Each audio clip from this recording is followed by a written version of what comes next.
Open up both your eyes.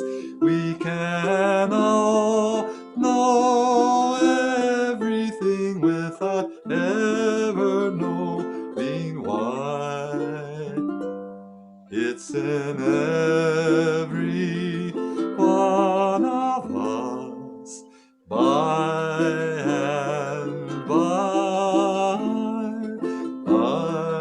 and by. One more time. It's in every one of us to be wise. Find your heart, open up both your eyes. We can all know everything without ever knowing why. It's in every one of us, by and by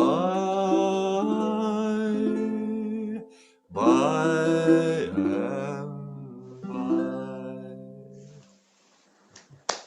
That's wonderful. Thank you.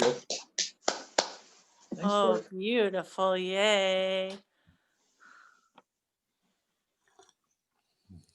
Somebody want to do a story or something?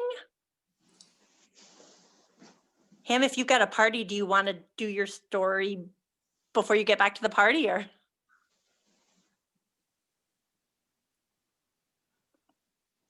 He's muted. You're muted. We can't hear you, Ham. Oh, thank you so much, Donna. Yay. You'd think I'd never done a Zoom. Anyway, no, I'm fine. I had several things that are kind of longish. So I think maybe I'm going to wait and see if there's still time. So somebody else can go if they would like. Jenny, do you want to do a poem? Okay. I haven't been writing a whole lot lately, so I would like to just read my Christmas card poem. Is that all right? Yeah. Okay. I make my own cards every year, and you know. Can you see? So, can you see? Yeah. Beautiful. Oh, can I see? Sure. It is the season of watching. The sun rises and sets hot orange, a fire to warm this coldness in our hearts. Stars burn in the clear night. Trees rise bare in the cold air, the ground forming a thick skin of protection over life. We have moved inside our homes, inside our protective coverings of warm clothes and fires in our stoves. This year, the restrictions have moved us further apart as we wrap ourselves in safety. Those we touch are a small part of family and dear friends. Like the hard surfaces of bark, of earth, of lines between sickness and health, we try to live our lives. Yet, Christmas is coming. We will bring the light of dawn into our houses. We will open our blinds and our blind eyes to blessings of color and light from the cold earth. We will warm our hearts around tidings of hope and love and peace. We will continue to watch as Christmas comes. Nice. That's so beautiful. Very nice.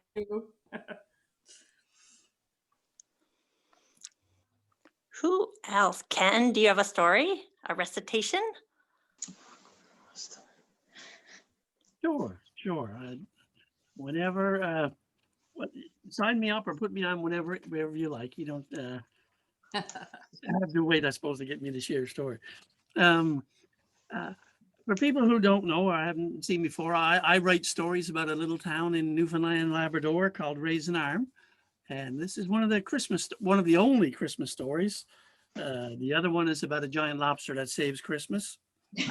I haven't finished that one yet, but probably, yeah, another Raisin Arm story. But here we go. The cod fishery hadn't gone so well. The berries not plentiful in fall. So when Christmas came to Raisin Arm, well, not much spirit now at all. And Nan Keynes was known in Raisin Arm for the treats she always baked. But when the holidays came to her house, it was almost more than she could take. Now, her cookies, loved by young and old, her pies were stuff of legends.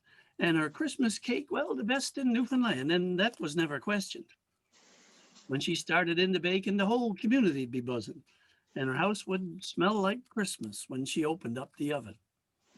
But see, Nan was getting on in years and tough to make it all from scratch. So instead of baking cakes for days, she planned just one big batch. Preston, now to make this one batch mighty cake, she'd need some awful pan. So she called up Preston down the arm. She knew he'd lend a hand. He brought up his 20-foot aluminum boat, put it in that old woodshed of Nan's, took out the seats, and well, Nan was pleased. She said a lovely punch-shaped pan. So she lined it with buttered paper, put in candied fruit and more, spices, molasses, and a drop of rum, and mixed it all with a scullinor. Sure, there was batter to the gunnels, enough to feed a town. And I'd say if it was on a scale, it'd dress 500 pounds. But she didn't have a giant oven, which is what this job required. So she just shut the door to that old wood shed, and then she set the shed on fire. Well, the Raisin Arm Volunteer Fire Brigade were quickly on the scene, but when they saw what Nan was up to, well, they did not intervene. They set up chairs, they boiled the kettle as the light snow began to fall. And Cease, the fire marshal, said, "Boys, this is the best Christmas fire of all." And then Harry played his accordion. They all sang carols so well. Harry always plays on the way to fires because the fire truck got no bell. Now, then neighbors started showing up. The whole community came round, shook hands, and wished each other well as that shed burned to the ground. Some brought purity syrup and others red rose tea, and now there's lots of Christmas spirit around that fire by the sea. So when the flames died down and the cake was done, well, Nan peeled back the paper, and the whole town smelled like Christmas. She was that good of a baker. They all sang carols as Harry played. The kids danced in woolen sweaters, and Nan shared around that warm Christmas cake, boys. You couldn't get much better. So Raisin Arm down in Bonavista Vista Bay had its Christmas spirits lifted higher with a giant boat-shaped rum fruit cake and a woman starting fires. That's awesome. I love that. That's great.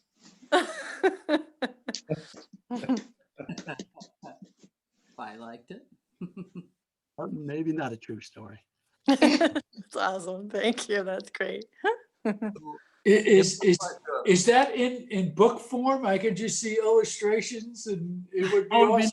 be nice. One of these days I'll do an audio book or self-publish a book or something. But yeah, that'd be nice. Yeah, I'd enjoy that. Oh, that was fantastic. Anybody volunteer to illustrate, hit me up. On top. Anyway, great. Donna, have you got something? No, I just came to feel the Christmas spirit and to listen. Thank you so much. Very nice. Unless you really do want cookies and cake. I mean, Ooh. No. Joe, how about you? I am willing to eat the cookies and cake. Kate, have you got a poem?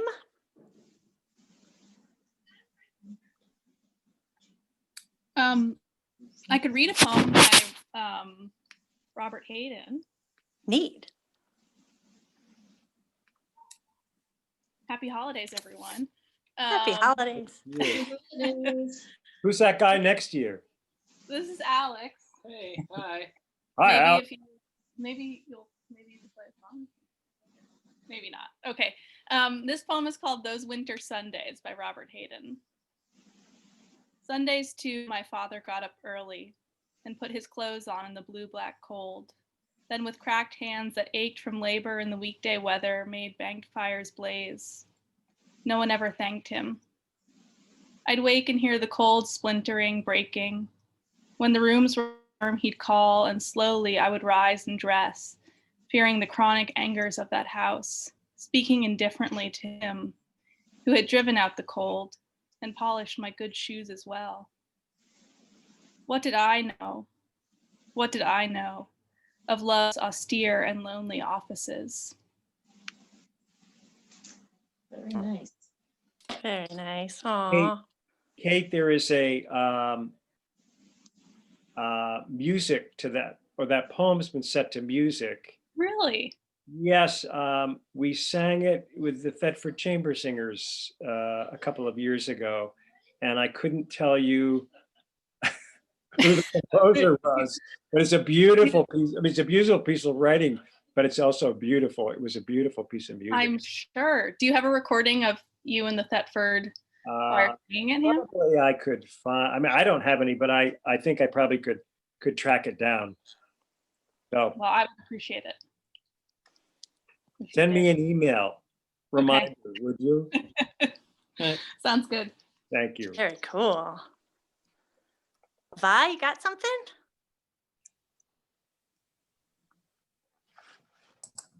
We're like the Palatucci's. We're here to enjoy this. Okay, cool, cool. Hi, Mike's with me. Say hello, Michael. Mike.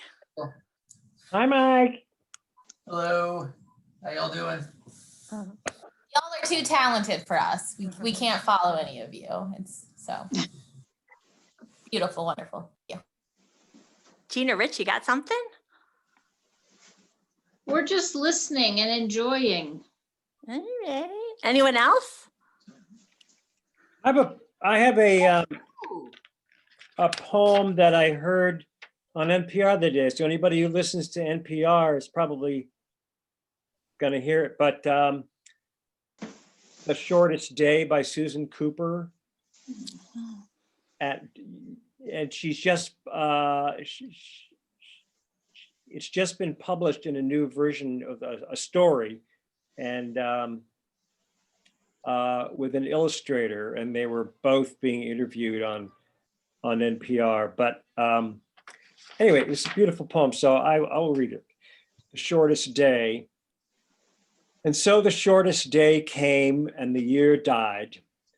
And everywhere down the centuries of the snow-white world came people singing, dancing to drive the dark away.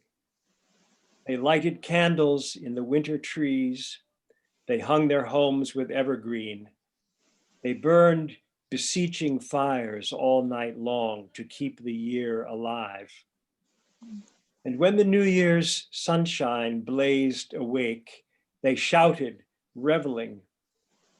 Through all the frosty ages, you can hear them echoing behind us. Listen. All the long echoes sing the same delight this shortest day, as promise wakens in the sleeping land.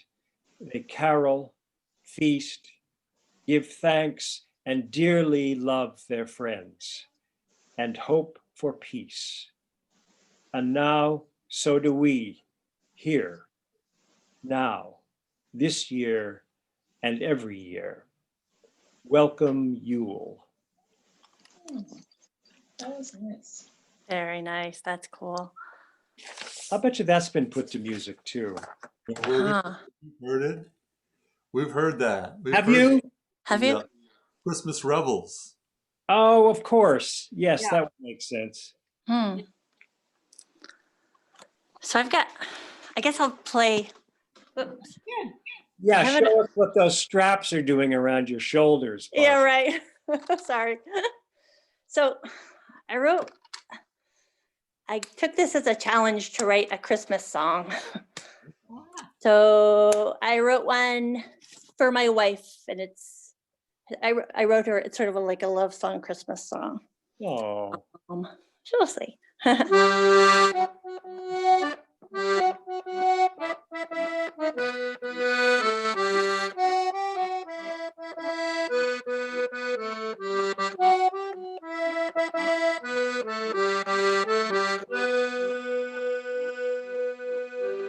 I never was one to believe in Christmas, where stockings are hung in weight of St. Nicholas, with candy canes, chocolates, and mistletoe decking the halls. I'd grimace while passing the harried shoppers, their wallets on empty, their patience shattered. I'd gladly return to the solace of home and my dogs. But then there was you, with the snowflakes on your face, and the joyous look when saying you love Christmas.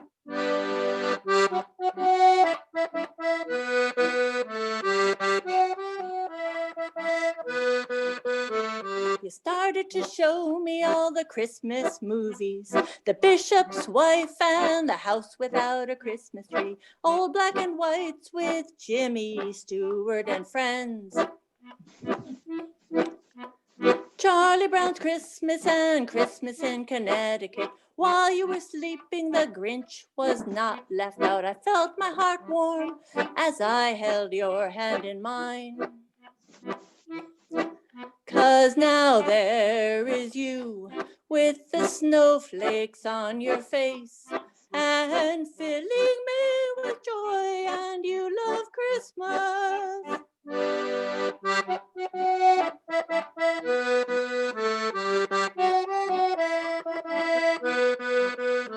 That solstice evening we drove up north to see all the trees lit up, oh so jubilantly. We drank hot chocolate, I kissed the tip of your nose. You had to take, oh, so many pictures of Kansian trees with so much glitter. We tried to avoid the Mormons' conversion attempts. And after we got home, as I leaned into your embrace, and I kissed your lips, oh, how I love this Christmas.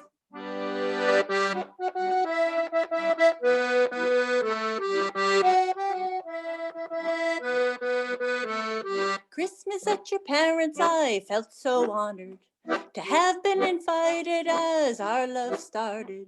I even stayed up late and helped you put up the gifts by the tree. It's not my forte to wrap so neatly, but I did it for love of you, extra pretty. I even cooked up some challah that we could eat Christmas Day. And I found as I did this, that as long as we're in love, and the snow on both our faces, I love Christmas. And I found as I did this, that as long as we're in love, and the snow on both our faces, I love Christmas.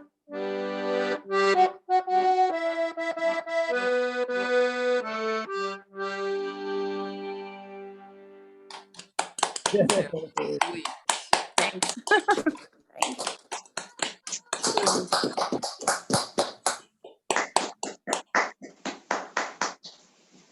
when did you finish that? How did I? Is that hot off the press? Yeah, pretty much. Finished it a few weeks ago. Oh, it's lovely. Thanks. Oh. I felt like I was walking down a Parisian alley too. Wow, thank you. I need to get out of Windsor, so that was very Thanks. What? Thanks. What was the TV show? What was it with Mr. French and Buffy and Jody? Oh yeah, Family Affair. Yeah. It had a Christmas episode of Family Affair. That's what it was like. Yeah, That's funny. great. Ken, I'd like to know where the photograph is of the setting that you're sitting in front of. That's there's a Newfoundlander, a photographer on the west coast of Newfoundland, Stan Collins. Yeah. And he shares his photos on Twitter. If you ever had a chance to look up Stan Collins, Collins, on Twitter, lovely guy. He puts about, I'm sure he does a dozen photos a day. There's thousands and thousands of pictures. So I think that's Fisherman's Work Shed stage, probably out on the wharf somewhere. Yeah. So instead of my Bessie basement, you're getting Stan Collins. Perfect for your poem. It's lovely, yes. Yeah, I keep that. That's my standard Zoom background. Yeah. Thank you. I'm glad it's not a baker's oven behind it. Yes, no, yeah. Or a burned down shed. Could we go around again? Cliff, do you want to start again? Does that work? Okay. Cool. So this is a song. I just love the imagery in this song. This is kind of a simple song, but the way the poetry unfolds, I just think it's so pretty.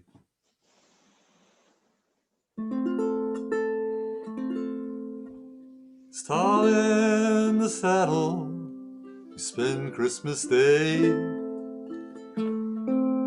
driving the cattle on the snow-covered plain. All of the good gifts given this day. Ours is the plain and the wide open plain. Ours is the sky and the wide open plain.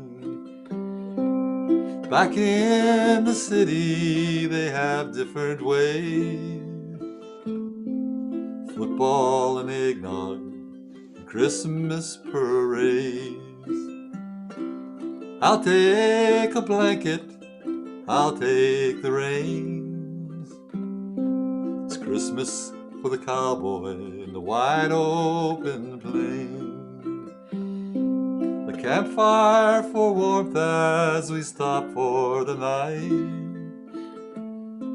The stars overhead are Christmas tree lights.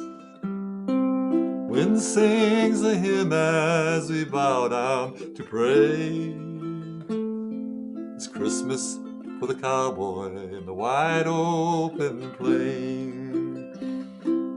High in the saddle we spend Christmas Day, driving the cattle on the snow-covered plain. All of the good gifts given this day. Ours is the sky and the wide open range. Oh, That's beautiful. Very nice. Nice. Jenny, do you want to go again? You got something or? No, I'm just gonna listen now. Sorry. Who is next? Ken?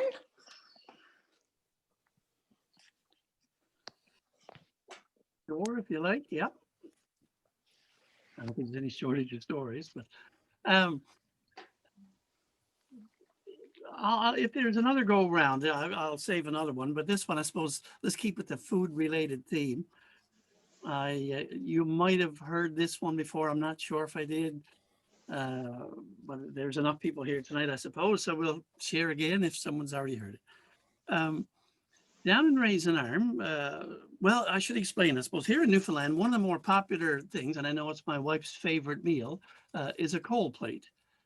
Now, you might call it a cold supper or a deli supper with sliced meats and potato salad and corn salad and Jello salad and that kind of thing, with a few buns and a few cookies. And years ago, almost nowadays, you'd have the Jello with the fruit cocktail in a little cup. But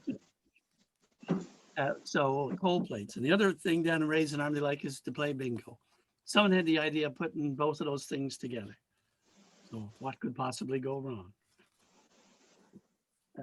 The community center down in Raisin Arm is just past the fish plant on the right. And it's a lovely place to hold events. Sure, there was one the other night.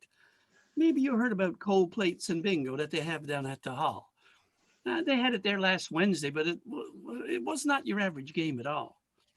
See, Uncle Cease was calling bingo. Well, Aunt Bet was keeping track. But Patsy thought the game was full card, and, well, Norma thought it was six pack.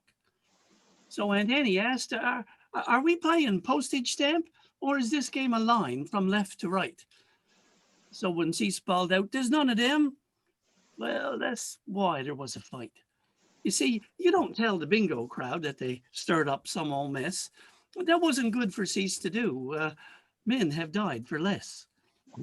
The women down in Raisin Iron, most times they understand, but if they feel insulted, oh, that's when the cold plate hits the fan.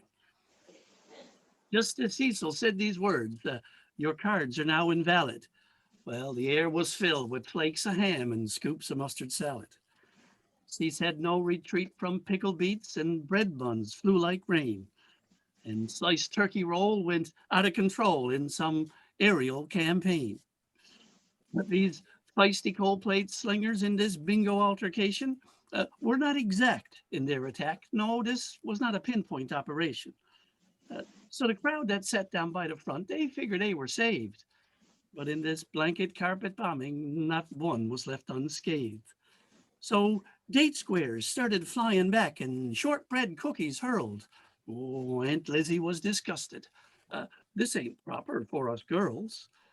But then a Jell-O carrot salad came flying through the air, and, well, Aunt Lizzie got a dye job. She now has orange hair. So Miss Prim and Proper then could take the strain no more, and she launched a dozen deviled eggs, dropped Cecil to the floor. Nan threw her losing pull tabs in some ninja style attack, but accidentally threw a winner. Now Cease, I wants that back. So by the time the fight was over, not a dress nor blouse nor slacks was spared from sweet or savory in this bingo hall attack.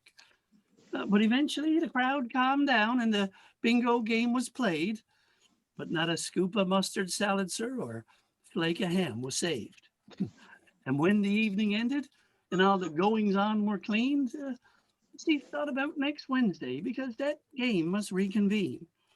So wearing his new cologne called Cold Plate, he shut the door and turned out the light. And with a sigh, he said, oh my, this was a pretty quiet night.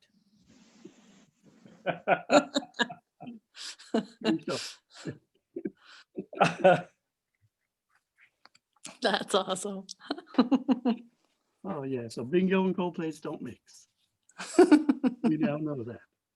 That was awesome. So, everybody has their traditions at Christmas, and I, for years, I've worked in Hanover, so I always meandered over to the Hanover Inn to see what the chefs have done with the table that they have in the lobby. And Ken, if you've never seen it, it's gingerbread. It's a village out of marshmallows and candy. And there's always a theme. It could be the Grinch, or it's really quite spectacular, the amount of work. It's huge too. Yeah. And it's on this gorgeous slab of granite, and the whole thing is beautiful. So we didn't get around to going up there this year. I don't know if they did it, but a friend of ours sent Donna the following picture. I hope you can see it. It's called, remember, our name is Palatucci. It's can you see this? It's an Italian gingerbread cake. Oh, wow. And when I got it, I couldn't decide if I was disgusted or it was the funniest thing I'd ever seen. But then I looked at all that prosciutto di Parma and the good salami, and I thought, well, maybe, who knows? But after you read that story, I thought this was quite appropriate. That looks like the kind of shed that needs a fire with a bit of bread and stuff. And yes, absolutely. You need some good Wow. bread. Thank you. That's great. Thank you. That's cool. That's really nice. Kate, are you up for another one? Are you next, I think? Yeah, I can read another one. There's this poem called Christmas Prelude by Lisa Jarnow, and it's kind of a weird poem. So it's like the way she describes it is she's like, I'm just following the sound. So I guess that's what we can do together, but it makes me laugh. So I thought that I would share it. Okay, Christmas Prelude. Oh, little fleas of speckled light, all dancing like a satellite. Oh, belly green trees, shaded veil. Oh, shiny bobcat, winter trail. Amoebic rampage, squamous cock, a Chinese hairpiece, burly sock. A grilled banana smashes gates, and mingeless badgers venerate. The asses of the winter trees, rock on, fat asses, as you please. Be jumpy or unhinged with joy, enlightened fry cakes, Staten Hoy. Wow. That's totally fun. I remembered this poem of hers for some reason that I thought was about the winter. Do you mind if I read it? It's very short, but it all makes me chuckle every time I hear it. It's called Ostrich Farm. Hesiod spoke of Valeria. Ezekiel saw the wheel way up in the middle of the sky. And I live in Brooklyn and have visited an ostrich farm.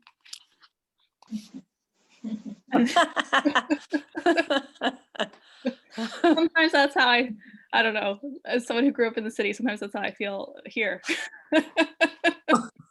That's funny. Oh, can you read that again?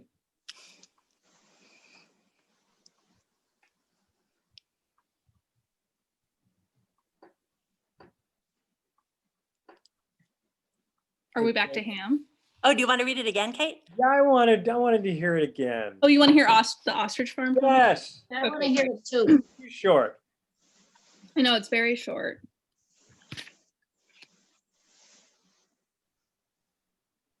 Okay, Ostrich Farm by Lisa Jarnow.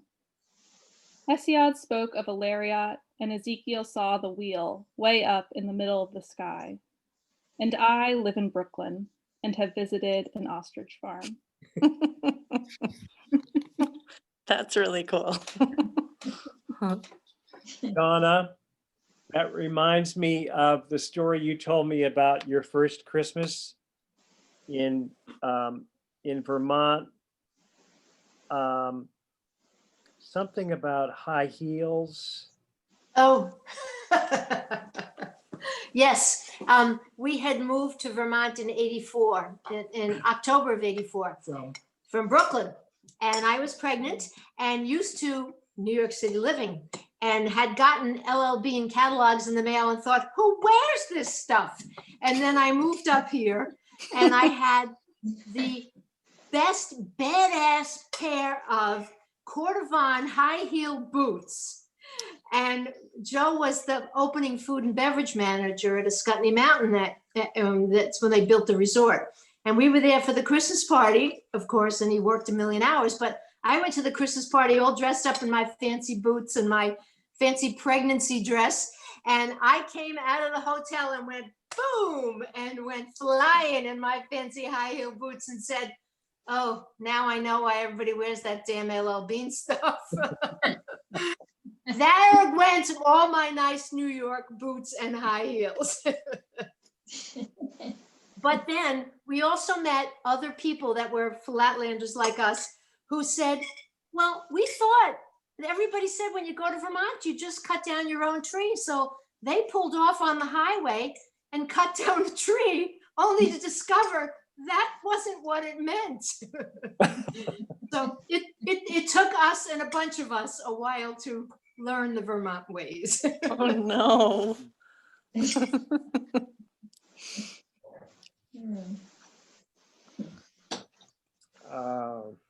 Ooh. Should I just play? I could play another little. Is it my turn again? Oh, sure. It's always Am I missing somebody? Ham. Wait. Oh, somehow. Yes. Sorry. No. I totally want you to go, and then somehow I thought you had gone, but you haven't, and I really want you to. So please go. Thank you. Yeah, I'm gonna read a poem I think that I read last year. Other two stories are, one is A Child's Christmas in Wales, and the other one is the Truman Capote story, both which I've read before, and they're a little long, and so I'm going to read. Does anybody remember The Boy Who Laughed at Santa Claus?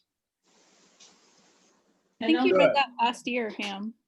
Oh, be quiet, Kate. Sorry, but I forget what happened. It's true. Good. All right, this is by Ogden Nash, who I love. In Baltimore, there lived a boy. He wasn't anybody's joy. I'm going to put this where I can. Trying to be able to. Okay. In Baltimore, there lived a boy. He wasn't anybody's joy. Although his name was Jabez Dawes, his character was full of flaws. In school, he never led the classes. He hid old ladies' reading glasses. His mouth was open while he chewed and elbows to the table glued. He stole the milk of hungry kittens and walked through doors marked no admittance. He said he acted thus because there wasn't any Santa Claus. Another trick that tickled Jabez was crying boo at little babies. He brushed his teeth, they said, in town sideways instead of up and down.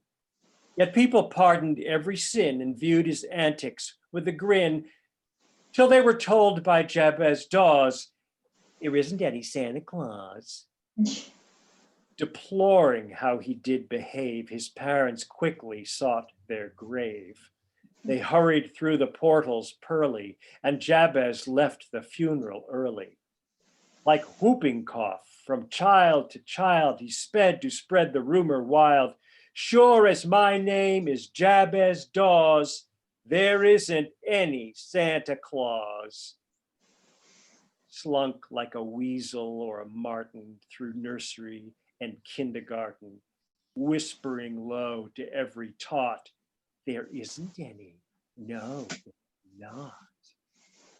No beard, no pipe, no scarlet clothes, no twinkling eyes, no cherry nose, no sleigh, and furthermore, by Jiminy, nobody coming down the chimney. The children wept all Christmas Eve, and Jabez chortled up his sleeve. No infant dared to hang up his stocking for fear of Jabez ribald mocking. He sprawled in his untidy bed, fresh malice dancing in his head, when presently with scalp a-tingling, Jabez heard a distant jingling. He heard the crunch of sleigh and hoof crisply alighting on the roof. What good to rise and bar the door? A shower of soot was on the floor. Jabez beheld, O awe of awes, the fireplace full of Santa Claus. Then Jabez fell upon his knees with cries of, don't, and pretty please, he howled. I don't know where you read it. I swear some other fellow said it. Jabez, replied the angry saint, isn't I, it's you that ain't. Although there is a Santa Claus, there isn't any Jabez Dawes, said Jabez then with impudent vim. Oh yes, there is, and I am him. Your language don't scare me, it doesn't. And suddenly, he found he wasn't. From grinning feet to unkempt locks, Jabez became a jack-in-the-box, an ugly toy in Santa's sack, mounting the flu on Santa's back. The neighbors heard his mournful squeal. They searched for him, but not with zeal. No trace was found of Jabez Dawes, which led to thunderous applause. And people drank a loving cup and went and hung their stockings up. All you who sneer at Santa Claus, beware the fate of Jabez Dawes. The saucy boy who told the saint off.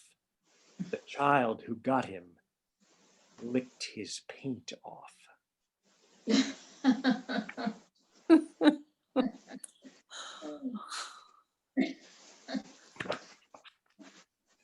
Wow. Yeah.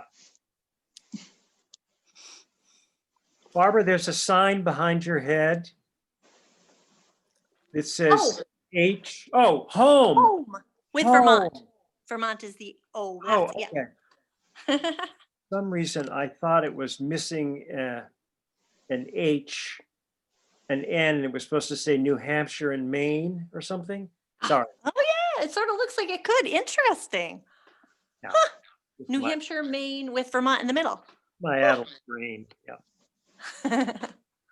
Huh. Will you play another song? I'm going to excuse myself after that and go out and stand around the fire. And I'm sorry to be rude, but I sort of double booked myself tonight. So That was wonderful, Ham. Thank you so much. That I was really so, enjoyed it. Thank you. will you play another song, Barb? I've got Jingle Bell Rock. Let me see.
Thank you. Thanks so much, Ham. That was great. Very cool. Cliff, you got something?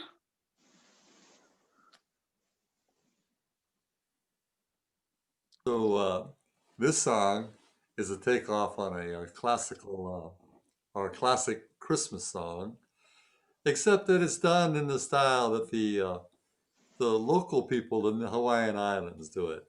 No, they came together as kind of a congregation of people from all over the world, from Asia, from Africa, from Portugal, and they formed a culture that involved the language, and they call it Pidgin English.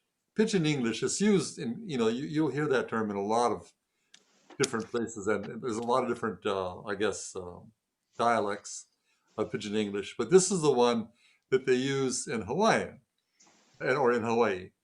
And in the song, you'll hear some words that you may not be familiar with. One is tutu, and tutu is my grandmother. And let's see, was there anything else? Tutu. No, I think everything else is English. But the guy ends up with kind of a dilemma because he ends up with something like 50 big fat pigs in his living room. This is the way it goes. On the first day of Christmas, my tutu gave to me a minor bird and one papaya tree. Number 2 day of Christmas, my tutu give to me 2 coconut and a minor bird and 1 papaya tree. Number 3 day of Christmas, my tutu give to me 3 dry squid, 2 coconut and a minor bird and 1 papaya tree. Number 4 day of Christmas, my tutu give to me 4 flower lay, 3 dry squid, 2 coconut and a minor bird and 1 papaya tree. Number 5 day of Christmas, I forgot number 4. No, you did it. Number 4 day of Christmas, my tutu give to me 4 flower lay, 3 dry squid, 2 coconut and a minor bird and 1 papaya tree.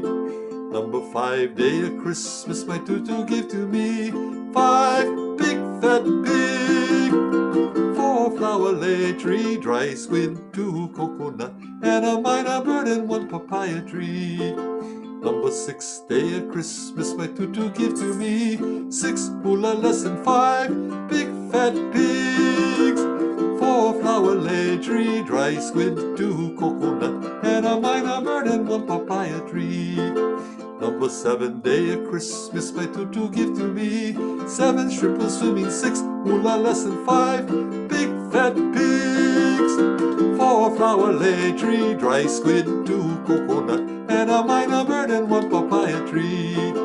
Number 7 day of Christmas, my tutu give to me 7 shrimp swimming, 6 hula less than 5 big fat pigs, 4 flower lay, 3 dry squid, 2 coconut and a minor bird and 1 papaya tree. 8.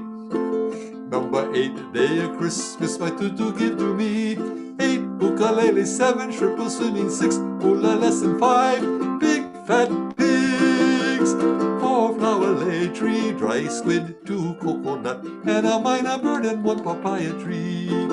Number 10 day of Christmas, my tutu 9. Number 9 day of Christmas, my tutu give to me 9 pounder boy, 8 ukulele, 6 simple shoes, 7 shrimp swimming, 6 hula less than 5 big fat pigs, 4 flower lay, 3 dry squid, 2 coconut and a minor bird and 1 papaya tree. Number 10 day of Christmas, my tutu give to me 10 can of beer, 9 pounder boy, 8 ukulele, 7 shrimp swimming, 6 hula less than 5 big fat pigs, 4 flower lay, 3 dry kid, 2 coconut and a minor bird and 1 papaya tree. Number 11 day of Christmas, my tutu give to me 11 television, 10 can of beer, 9 pounder boy, 8 ukulele, 7 shrimp swimming, 6 hula less than 5 big fat pigs, 4 flower lay, 3 dry squid, 2 coconut and a minor bird and 1 papaya tree. Now on the 12th day of Christmas, my tutu brought the very best. On the 12th day of Christmas, my tutu gave to me 12 missionaries, 11 television, 9 can of beer, 10 can of beer, 9 pounder boy, 8 ukulele, 7 shrimp swimming, 6 hula less than 5 big fat pig, that make 50. 4 flower lay, 3 dry squid, 2 coconut and a minor bird and 1 papaya tree. That's great. 60 all time. That makes 60. That's awesome.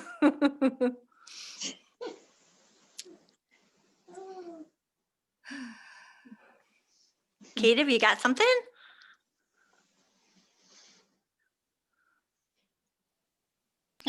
No. I think I'm tapped. And you want to do one more?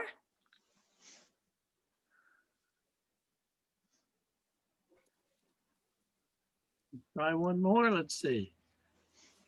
I think I'll go with yes, Nan Blunden's Pantry. I don't know. I'm on a food theme.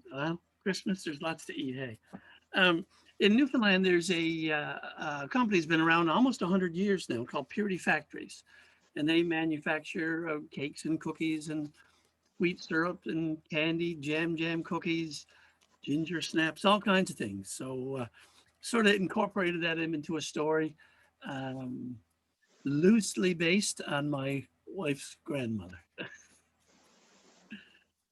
Now, Newfoundland and Labrador are those kinds of places where people come to escape and give up their races.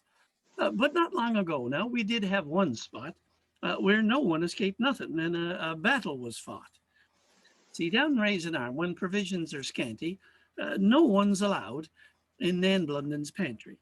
Well, now, the pantry's open. It's not locked anymore, but I'll tell you the story about what happened before. It was Nan's old orange tomcat. Now, he's dearly departed, but he is the reason all these shenanigans started. It's just a roundabout tomcat. Every bay has the same. Nan loved that old cat, but never gave him a name.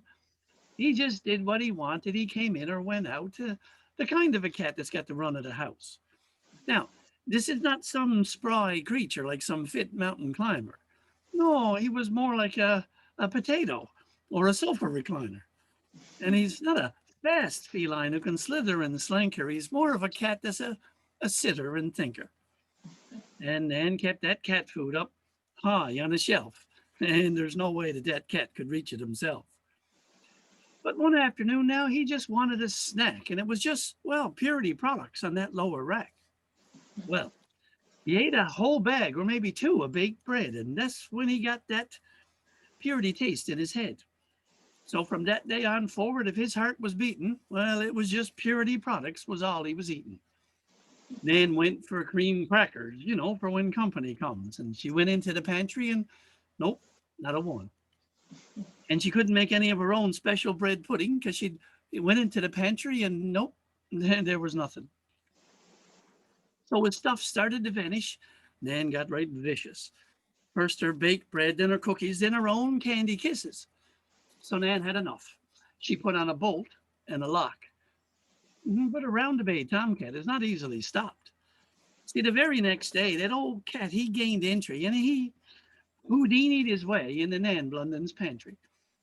And to make matters worse, just to be a tormentor, he went through every jam cookie and licked the jam from the centers.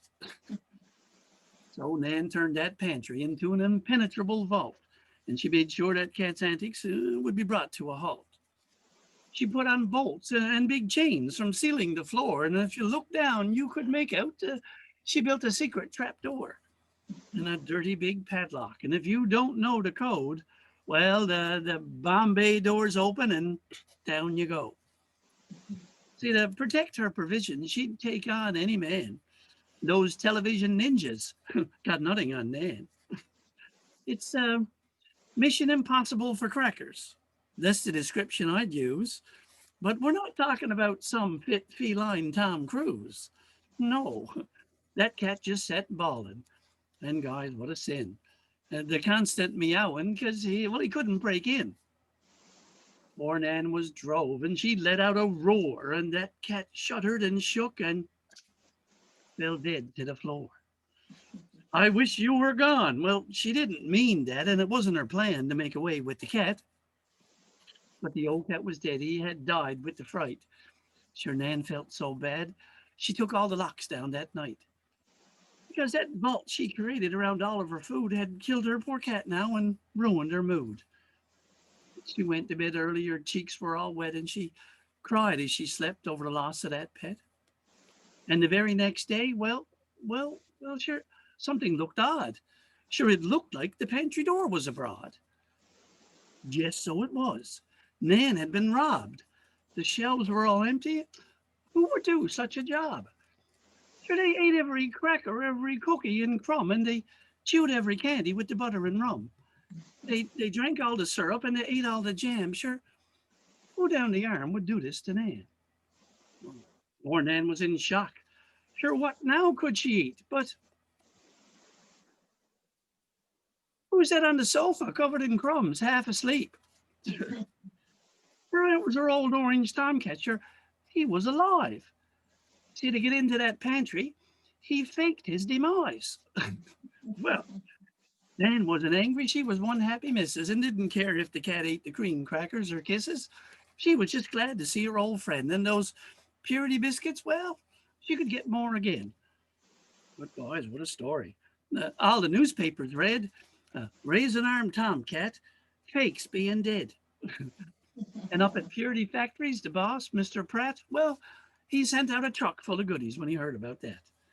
And Nan was so pleased. And with the cat's recent fame, well, she decided now is time and to give that old cat a name. She christened him Nobody.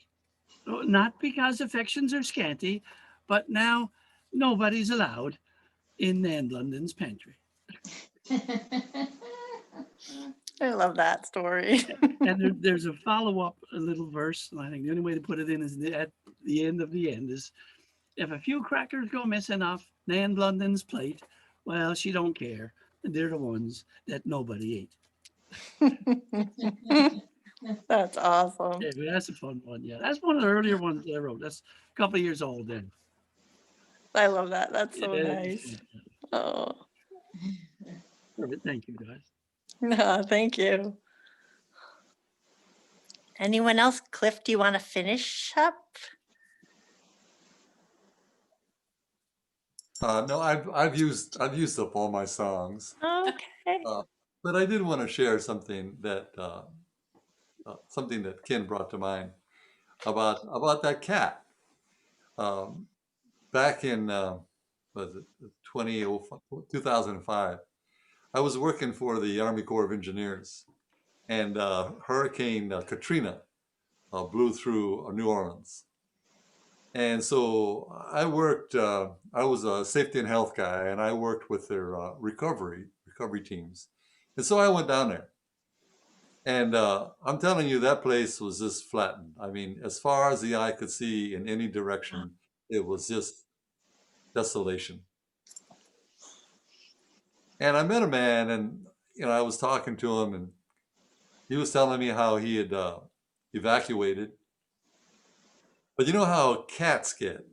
When you need to get them and put them in a cage and get out of town, you can't find them. And that's exactly what happened. Mm. And so he described how he finally came back to his house and what was left of it. And how he was sitting there on the stairs, just beside himself with what to do. I mean, because everything that you'd think was important, televisions and refrigerators and cars and boats and everything in the world was just destroyed. There was nothing left.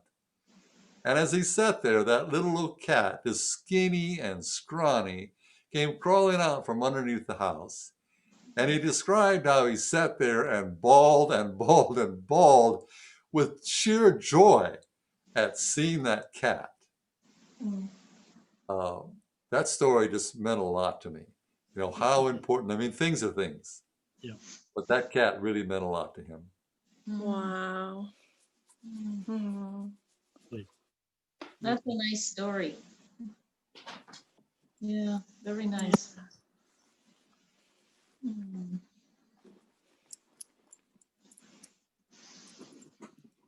Thank you all so very much for coming. This has been just wonderful. Thank you, Barbara, for organizing. Oh, thanks. Yeah, thank you, Barbara. It's Sharing your nice song. And Barbara, thank you for that song. What a lovely song. I mean, it's an example of what it means to love somebody. Thanks. Thanks. Thanks. Appreciate it. Oh. thank you. This was great. Yay. It's the Christmas spirit I needed. Thank you. What are you gonna do tomorrow? Tomorrow? What are you gonna do tomorrow? Yeah. Days of Christmas, I heard 12 days. Looking for John. They're like, it's time. We're going out. Thank Take you. care, everyone. Happy Merry New Year. Christmas, Happy everybody. Thank you Merry so Christmas, much. everyone. Bye-bye. Crazy. Bye. Goodbye.